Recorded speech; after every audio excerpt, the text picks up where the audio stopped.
Thank you. Sure. To talk about due process, so I'm just going to walk you through what I would do, what a normal case would be like, and talk to you a little bit about that to explain it. So we would receive information either from law enforcement or perhaps from a family member that there's the at-risk individuals in a crisis. And when we're talking about crisis, we're focusing on words, actions, and behaviors of that individual. So the law enforcement officer or family member would fill out a detailed petition. I actually brought a copy if anybody wants to see what that looks like for our state. It's 5 pages long. It's similar, I would say, in some respects to doing a search warrant for law enforcement because you're attesting to these facts under penalty of perjury. So they're going to fill out this affidavit. They're going to come to the clerk's office.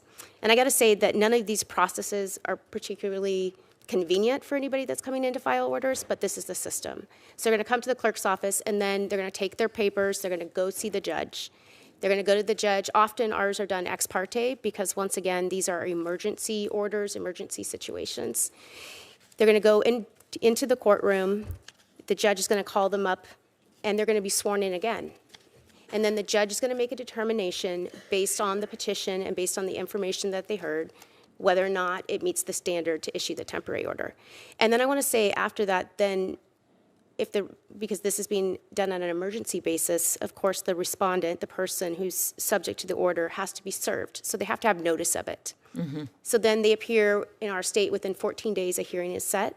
At that hearing, our system requires the petitioner to be present to state to the court why they brought this action.